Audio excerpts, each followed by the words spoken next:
Existen miles de fotografías de calle, pero solo unas pocas han cambiado la historia de la fotografía para siempre. Hoy vamos a analizar 5 de las más icónicas para descubrir qué las hace tan especiales y sobre todo qué podemos aprender de ellas para mejorar nuestras propias fotografías. Y quiero que te quedes hasta el final porque la última es probablemente la fotografía de calle más famosa de la historia. Esta imagen fue realizada por Fan Ho en Hong Kong en 1954 y es probablemente la fotografía más conocida de su carrera. Fan Ho tenía poco más de 20 años y ya estaba desarrollando un estilo muy personal basado en la geometría. La primera impresión al verla es de una simplicidad casi absoluta. Apenas hay elementos, un gran muro blanco, una figura apoyada en él y una enorme sombra diagonal que parece avanzar hacia la protagonista. No hay distracciones, todo el peso de la fotografía recae sobre esas tres formas. Lo fascinante es cómo consigue generar tensión utilizando únicamente la geometría. La diagonal rompe la calma del muro y dirige inmediatamente nuestra mirada hacia la mujer. Cuanto más observas la fotografía, más evidente resulta que la verdadera protagonista no es la persona, es la sombra. Durante mucho tiempo se pensó que este artista simplemente encontró ese instante y esperó a que la sombra llegara al lugar exacto. Pero años después, él mismo explicó que no fue así. La joven era su prima, a la que pidió que posara junto al muro del Queen's College en Causeway Bay. Y la gran sombra diagonal fue añadida posteriormente en el laboratorio durante el proceso de positivado. Esto puede sorprender a quienes entienden la fotografía de calle como una representación estrictamente fiel de la realidad, pero también abre una reflexión muy interesante. ¿Dónde termina el documento y dónde empieza la interpretación? Fan Ho nunca ocultó que muchas de sus imágenes buscaban transmitir una emoción antes que reproducir exactamente lo que había ocurrido. Para él, la fotografía era una forma de expresión artística, no un registro literal de la realidad. Dejando a un lado esta intervención del laboratorio, creo que esta fotografía sigue teniendo una lección enorme para cualquier fotógrafo de calle. Nos enseña a simplificar. Muchas veces creemos que una buena imagen necesita una escena llena de acción. Personalmente creo que esa es la mayor enseñanza de Approaching Shadow. No es una fotografía sobre una mujer apoyada en una pared. Es una fotografía sobre cómo una sombra puede convertirse en el verdadero sujeto de la imagen. Y una vez entiendes esto, empiezas a salir a la calle buscando algo mucho más interesante que las personas. Buscar la luz. La siguiente foto que te voy a poner es de Alex Webb.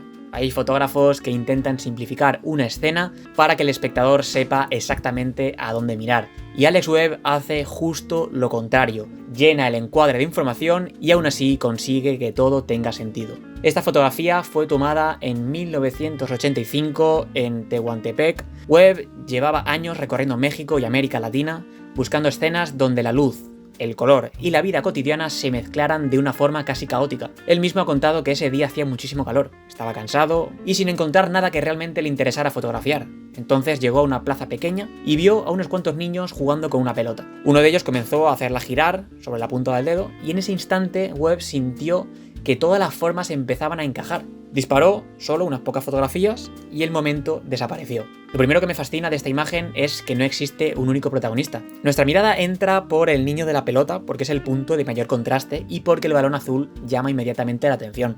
Pero unos segundos después empezamos a descubrir que la fotografía no trata solo de él. Hay otros niños distribuidos por todo el encuadre. Algunos miran, otros juegan y otros parecen completamente ajenos a la acción principal. Cada uno construye una pequeña historia independiente. Es como si hubiera varias fotografías ocurriendo al mismo tiempo dentro de una sola. Y sin embargo nunca resulta caótica. ¿Por qué? Pues porque Webb utiliza el color para organizar el desorden. Fijaos cómo el azul de la pelota aparece repetido en las franjas del edificio del fondo. Ese color crea una conexión visual inmediata entre el primer plano y el fondo. Otro detalle que me parece increíble es cómo se recorre esta fotografía. No la lees de izquierda a derecha como un texto, la recorres como si fuera en círculos. Empiezas en el balón, saltas a los niños, vuelves al edificio, descubres otro gesto, otra mirada, y cada vez que regresas encuentras un detalle nuevo. De hecho, el propio Alex contó años después que al revisar los negativos descubrió algo que ni siquiera había visto mientras fotografiaba. Había una segunda pelota dentro del encuadre. Esta anécdota resume perfectamente su forma de trabajar. No pretendía controlar absolutamente todo. Prefería aceptar que la realidad siempre contiene más información de la que somos capaces de percibir en el momento del disparo. Personalmente, esta fotografía me recuerda que una buena imagen no siempre consiste en aislar un sujeto. A veces consiste en construir un mundo entero dentro del encuadre. Y eso exige algo mucho más difícil que encontrar un momento. Exige aprender a convivir con el caos sin dejar de darle un orden. Esa capacidad es probablemente una de las señas de identidad más importantes de Alex Webb. La siguiente foto a analizar es del maestro Robert Frank. Lleva por título Trolley, New Orleans, 1955.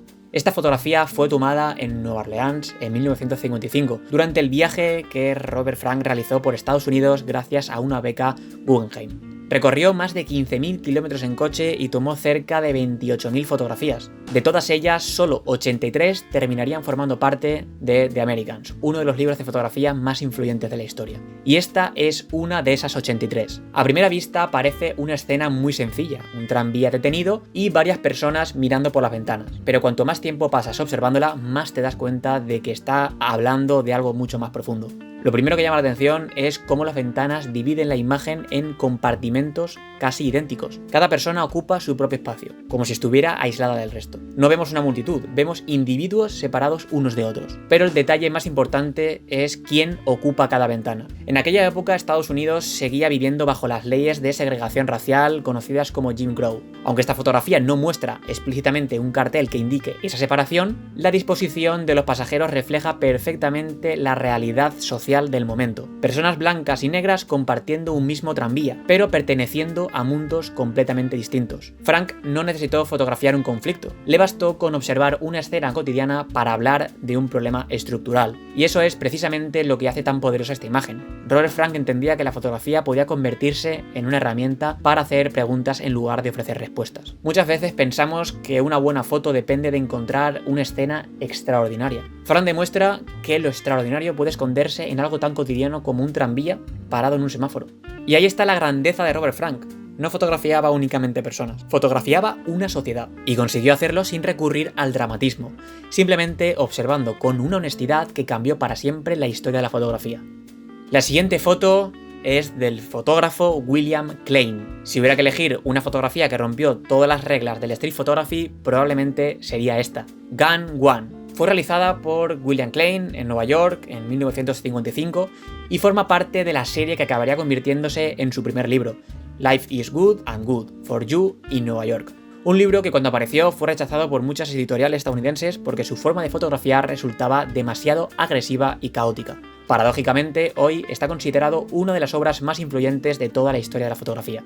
Lo primero que impacta es la mirada del niño. No está sonriendo ni parece estar jugando de una forma inocente. Nos apunta directamente a nosotros con una pistola mientras aprieta el gatillo y adopta una expresión casi desafiante. Es imposible mirar la fotografía sin sentir que nosotros mismos somos el objetivo. Pero esa sensación no nace solo del gesto del niño.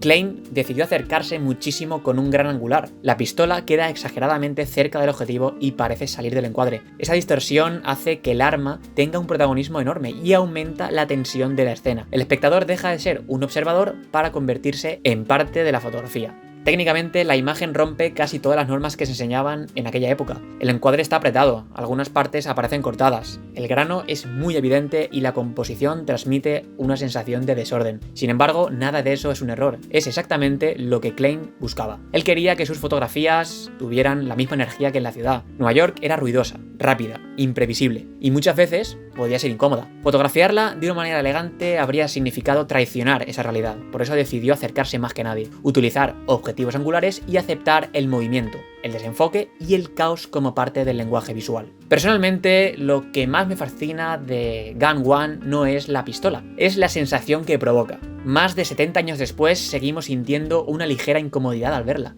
Eso significa que la fotografía sigue funcionando, y cuando una imagen mantiene intacta su capacidad para generar una emoción décadas después de haber sido tomada, es porque ha conseguido algo mucho más difícil que estar bien compuesta. Ha conseguido quedarse grabada en la memoria. Y pasamos a la última foto, yo creo que es la más famosa de todas.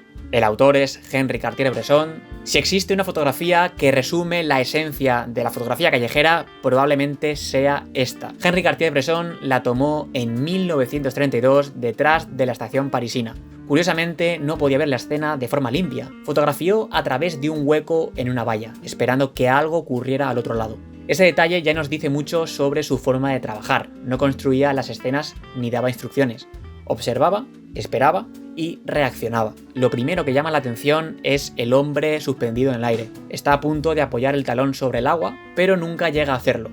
Cartier-Bresson dispara una fracción de segundo antes del impacto. Ese instante convierte una acción cotidiana en algo casi irreal. Sin embargo, reducir esta fotografía al famoso instante decisivo sería quedarse solo con la mitad de la historia. Lo verdaderamente extraordinario es cómo todos los elementos del encuadre parecen colaborar entre sí. El reflejo duplica la silueta del hombre y hace que el salto tenga todavía más fuerza. La escalera, apoyada sobre el agua, ya ha producido unas ondas que anticipan las que provocará el protagonista en un instante después. Incluso las bandas metálicas que descansan sobre el agua repiten esas curvas de forma casi inconsciente. Y al fondo aparece un cartel con una bailarina realizando un salto muy parecido al del hombre. Nada de eso fue preparado. Ocurrió al mismo tiempo durante una fracción de segundo. Hay otro aspecto del que se habla muy poco y es el de la composición. Aunque la fotografía transmite espontaneidad, está cuidadosamente equilibrada. El protagonista ocupa el centro emocional de la imagen, mientras que el reflejo, la estructura metálica, la escalera y el fondo distribuyen el peso visual de una forma muy estable. Entonces, ¿qué podemos aprender de esta fotografía?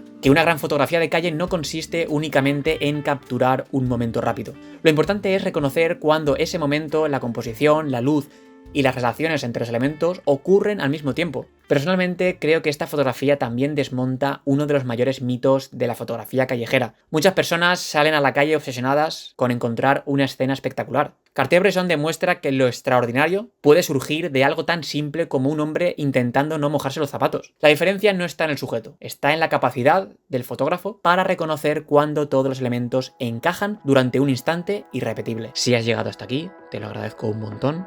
Dale like, suscríbete y nos vemos en el próximo vídeo.